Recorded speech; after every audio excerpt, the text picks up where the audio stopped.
Hi friends, నేను మీ శ్రీనివాస్ని. ఇప్పుడే Raja Saab cinema చూసుకొని వస్తున్నామండి. సినిమా అయితే ఎలా ఉంది అని అడిగితే కనుక వర్స్ట్గా ఉందని చెప్పొచ్చు. నేను పాయింట్ టు పాయింట్ నేను క్లియర్గా చెప్తాను మీకు. డైరెక్టర్ మారుతి. ఒకవేళ మారుతి కనపడితే కనుక నాకు నా ₹250 ఇచ్చే స్వామి, నేను ఇంకెప్పుడే కానీ నీ సినిమా చూడను అని చెప్పేసి ఇట్లాంటి సినిమా తీయొద్దు అని చెప్పాలని అయితే అనిపిస్తుంది అనమాట నాకు. అతను ఏం లేదు, నా డబ్బు నాకు ఇచ్చేసేయండి, నేను పోయి చూసిన దానికి వేస్ట్ అయిపోయింది, టైం వేస్ట్. అంతేకాకుండా ఆ సినిమా చూసినంత సేపు ఒక మెంటల్ డిప్రెషన్లోకి వెళ్ళిపోయాము మేము. అసలు బాగాలేదు ఆ సినిమా. చూడాలని అయితే నాకు అనిపించడమే లేదనమాట. అనిపించలేదు, అంత వర్స్ట్గా ఉంది. ఫస్ట్ నుంచి లాగేనండి సినిమా అంతా. ఫస్ట్ హాఫ్ అంతా లాగే. ఇంకా హీరోయిన్స్ చూసుకుంటే మనకి మాలవిక మోహన్, రిద్ది కుమార్, అలాగే ఇక జరీనా వహాబ్. ఆమె మాత్రం బాగా చేసిందండి. జరీనా వహాబ్ ఆమె చాలా కాలం తర్వాత చూస్తున్నాం కదా, మంచి క్యారెక్టర్ బాగా చేసింది. ఇంకా తమన్ మ్యూజిక్ గురించి చెప్పుకుంటే అక్కడక్కడ తమన్ మ్యూజిక్ ఎలివేట్ అయిందని చెప్పొచ్చు.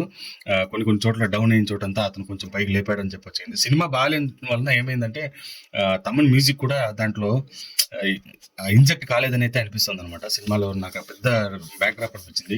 ఇంకా కామెడీ, హర్రర్ మూవీస్ చూసినప్పుడు మనకు ఖచ్చితంగా కామెడీ కొంచెం బాగుంటుందండి.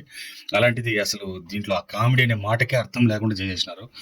అసలు మెయిన్ ప్రభాస్కు డైలాగ్ డెలివరీ చాలా స్లోగా డైలాగ్ డెలివరీ అండి. ప్రతి ఒక్కటి నిదానంగా చెప్తున్నాడు అనమాట. ఏదో మనకు టీచర్లు కూడా చెప్పరా మారిగా పిల్లలకి ఎక్కాలని చెప్పే వారికి కూడా కాకుండా అంత వరస్ట్గా ఉండింది. నాకైతే అసలు సినిమాలో ఏ పాయింట్లో కూడా ఒక చూద్దాము అని అనిపించలేదు అనమాట. ఒక రకంగా సప్తగిరి వచ్చినప్పుడు కొంచెం కామెడీ కొంచెం బాగుండింది. దాన్నన్నా కొంచెం సేపు కంటిన్యూ చేసింటే ఒక 10 minutes అన్నా చూసేదానికి కొద్దిగా బాగుండేమో. ఆ ఒక్కరోసేపు కొంచెం నవ్వినట్టు అనిపించింది, కానీ తర్వాత అతన్ని కూడా క్లోజ్ చేసేసారు. ఎవరి క్యారెక్టర్ దాంట్లో హైలైట్ కానివ్వకుండా చేసేసాడని చెప్పొచ్చు. హీరోయిన్స్ మాత్రం చాలా ప్లెజెంట్గా ఉన్నారు, బాగుండరు వాళ్ళు ఇద్దరు ముగ్గురు. ఆ రిద్ది కుమార్ అనే అమ్మాయి కానీ, అలాగే మనకు మాలవిక మోహన్ కానీ, అలాగే అంతేకాకుండా మనకు ఆ అమ్మాయి నిధి అగర్వాల్ కానీ, వీళ్ళంతా బాగున్నారండి, ప్రజెంట్గా ఉన్నారు. వాళ్ళు ఇంకా వాళ్ళకైతే స్కోప్ లేకుండా పోయింది సినిమాలో. మొత్తం వీడి పంచాయతీ వీడి చుట్టే తిరుగుతూ వస్తుంది అనమాట.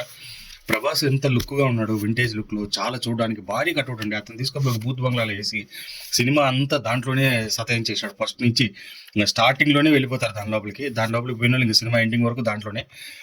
దానివల్ల అసలు విసుగు అనిపించేసింది. లాస్ట్ క్లైమాక్స్లో ఒక 15 minutes చూసేదానికి కొంచెం బాగున్నట్టు అనిపించింది, కానీ మీరు సినిమా అంతా చూసేసారంటే ఎప్పుడు ఆ సినిమా అయిపోతుంది అనిపించే మరి అనిపించింది. 3 గంటల సేపు ఆ సినిమా చూసి విరక్తి అయితే వచ్చేసింది అనమాట. మీకేమనిపించిందో నా కామెంట్స్ రూపంలో తెలియజేయండి. అస్సలు వేస్ట్ అండి. మారుతి ఇంకా ఇట్లాంటి సినిమాలు తీయడం ఆపేసి, లేదంటే ఎవరైనా చిన్న హీరోలతో చేసుకోండి, ఇంకా మంచిది. జనాలు చూసి ఏదో సంతోషించి నవ్వేసి గమ్మున వెళ్ళిపోతారు. హిట్ అయినా కాకపోయినా ఇబ్బంది లేదు. ఇలాంటి పెద్ద హీరోని తీసుకొని వచ్చి ఇట్లాంటి సినిమాలు తీయడం అనేది ఒక రకంగా పెద్ద పరీక్ష లాంటిది. ఇట్లాంటి పరీక్షలు ఎప్పుడు చేసుకోవద్దండి. ఇంతే ఫ్రెండ్స్, వీడియో నచ్చితే లైక్ చేసి, షేర్ చేసి, సబ్స్క్రైబ్ చేసుకోండి.